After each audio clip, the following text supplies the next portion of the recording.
Se você está lendo um texto acadêmico assim, ou assim, como eu estou lendo a biografia da Michelle Obama, vou te dizer que tu tá perdendo o teu tempo, porque texto acadêmico não dá para ser lido como a gente lê literatura, ficção, para entretenimento ou lazer. Texto acadêmico, ele precisa ser entendido, ele precisa ser estudado para ser compreendido. A gente precisa interagir com o texto para entender o que ele quer nos dizer. E a melhor forma de fazer isso é com leitura ativa. E esse é o assunto do vídeo de hoje, como fazer uma leitura ativa. Então, se inscreve aqui no canal Além do Lattes, segue lá canal Além do Lattes no Instagram e fica comigo. Oi, gente! Eu tô aqui no meu home office ou no meu canto de estudo-trabalho para mostrar como fazer a leitura ativa dos textos acadêmicos, como ler para aprender, para entender e produzir a partir daquele texto, seja um artigo, seja um livro ou um capítulo. Isso é muito importante porque só a partir do momento que a gente consegue entender aquele texto, que a gente consegue compreender os argumentos do autor, o objetivo de quem está escrevendo o texto, que a gente vai conseguir produzir a partir daquele texto, seja uma prova para faculdade, seja uma prova dissertativa para uma seleção de pós-graduação, ou conseguir colocar aquele texto para conversar com outros textos e escrever um texto nosso para o projeto de pesquisa, para o trabalho de conclusão de curso,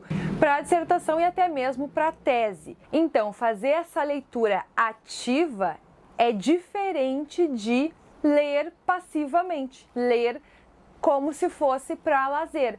E também demanda mais tempo, mais dedicação. Mas no final, o nosso resultado com aquele texto vai ser muito mais positivo, porque a gente vai tirar muito mais informação daquele texto que a gente está lendo. A primeira coisa de tudo, quando a gente pega o texto para ler, é entender qual é o objetivo do autor ou da autora com aquele texto.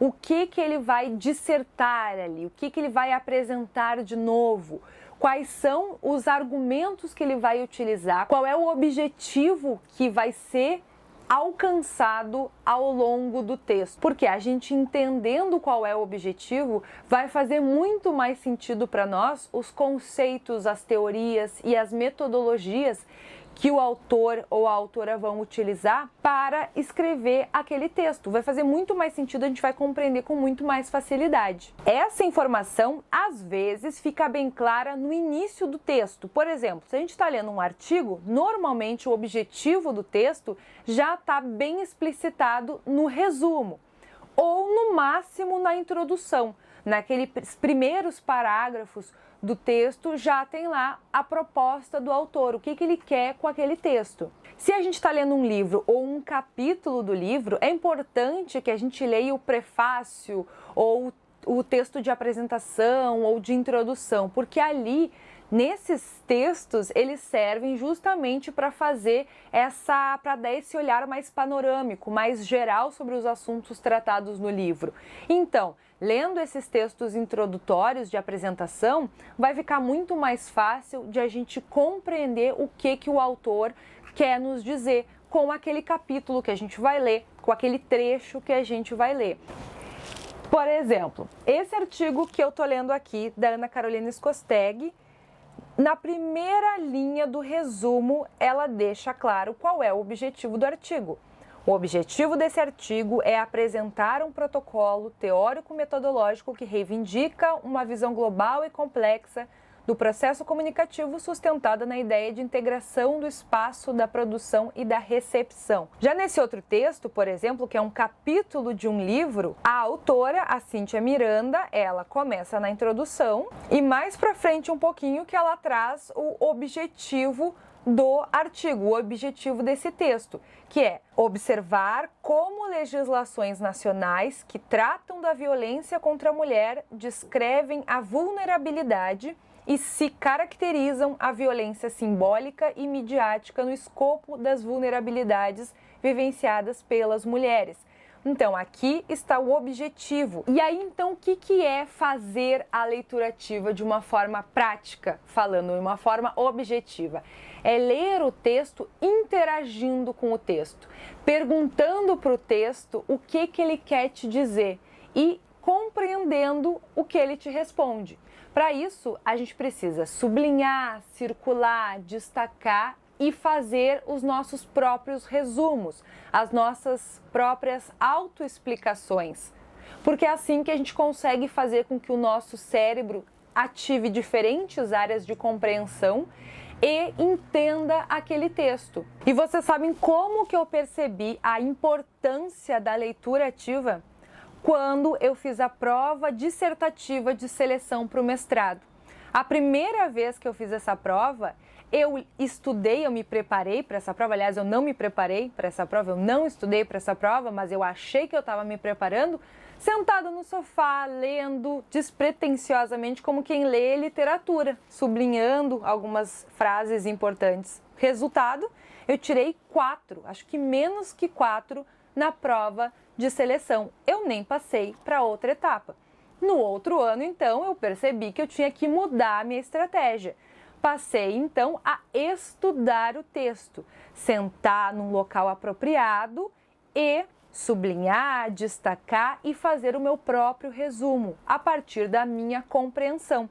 Fazia o meu resumo e, no final, eu ainda fazia um outro resumo, destacando a ideia central de cada parágrafo ou de cada texto completo. Resultado, eu tirei quase 10 na outra prova. 9 e pouco, não me lembro exatamente, mas foi quase 10. Porque eu realmente compreendi e entendi o que os textos estavam me passando, qual era a informação daquele texto. Por exemplo, esse texto que eu citei para vocês das vulnerabilidades, que eu estava lendo essa semana, eu vou lendo o texto, destacando algumas frases importantes para mim, algumas informações que se destacam e, ao mesmo tempo, eu vou fazendo o meu próprio resumo num outro documento. Eu utilizo o OneNote para fazer essas anotações porque eu acho que ele tem um sistema muito legal que permite fazer anotações em todos os cantos da tela, né, e fazer relações entre as informações. Por exemplo, aqui do lado eu coloquei algumas referências citadas pela autora, que depois eu fui buscar esses textos adicionais. Eu copiei para cá, para o meu resumo, alguns trechos completos do texto, porque talvez em algum momento eu precise usar essas citações completas. Coloquei a página para me facilitar voltar no original em caso de precisar, e também para eu já poder, se eu quiser, citar, fazer a citação direta desse trecho, fazendo a referência correta. Ao mesmo tempo, ao longo do texto, eu vou fazendo pequenas observações e pequenas análises minhas, com base no que eu compreendi do texto. Então, são autoexplicações do texto. E o que são autoexplicações? É fingir que a gente está explicando para alguém aquela informação. Para a gente mesmo, para alguém em sala de aula, para o gato. Porque a gente só consegue explicar aquilo que a gente entendeu, aquilo que a gente compreendeu. E se a gente não conseguir explicar para alguém, é porque a gente precisa de mais informações para compreender aquele texto. O mesmo tem que ser feito se estiver lendo um livro ou se estiver lendo um e-book. Por exemplo, lendo esse texto sobre o Circuito da Cultura, do Richard Johnson, eu fui lá fazendo as minhas anotações, né? Separando os trechos mais importantes, separando as citações, destacando as informações importantes e compreendendo, explicando para mim mesma aquele texto, aquelas informações. Por isso que eu adoro o OneNote, porque a gente consegue colocar aqui as imagens também que vão nos servir depois para a compreensão geral do texto. E ao lado ir fazendo alguns comentários e algumas observações nossas. A vantagem do Kindle ao livro físico é que com o Kindle a gente consegue sublinhar direto na tela e enviar para o nosso e-mail a informação, a citação completa, já copia, já coloca ali no resumo, no texto, e já fica mais fácil de ter que digitar toda a citação que a gente faria se fosse um livro físico. O que não quer dizer que não dê para interagir bastante com o livro físico, né? Por exemplo, eu faço muitas marcações aqui nos meus livros, sublinho, faço anotações, mas isso também vai a critério de cada um, né? Porque para mim, livro vivido é livro sublinhado, riscado, destacado.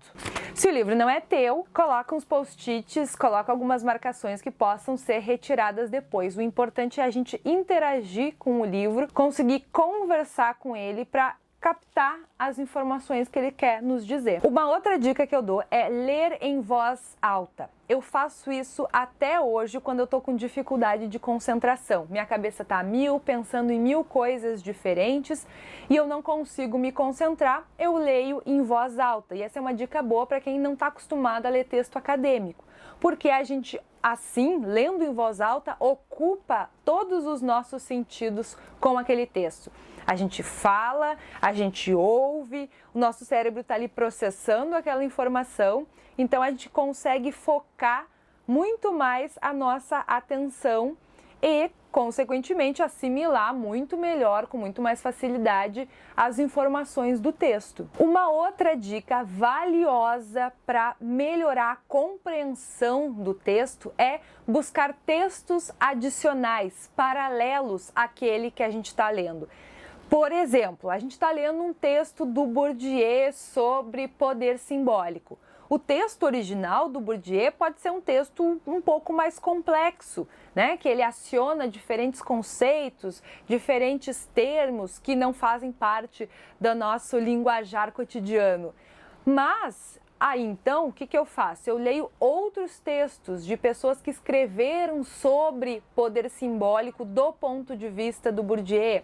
Leio uma resenha oficial do livro do Bourdieu, do conceito de poder simbólico do Bourdieu. Isso vai facilitar a compreensão do contexto do qual o autor escreveu, vai facilitar a compreensão sobre as ideias e as concepções do autor, que vai facilitar com que a gente compreenda a obra original, o trabalho original do autor. Então essas são algumas dicas para a gente poder conversar, entender, interagir com o texto e assimilar o máximo de informações possível, porque como eu disse no início, é só assim que a gente vai conseguir fazer com que esse texto seja útil para nós de uma forma efetiva, que a gente consiga produzir os nossos textos nos apropriando das palavras dos autores sem copiar, né? Criando e elaborando as nossas próprias ideias, mas embasados pelas teorias daqueles autores.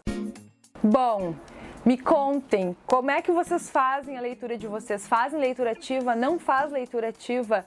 Vai fazer agora a leitura ativa? Entendeu qual é a importância de se fazer uma leitura que pode demorar mais tempo, mas que vai ser efetiva? Se você tiver outras sugestões e dicas de leitura ativa e também de concentração, compartilhem aqui nos comentários.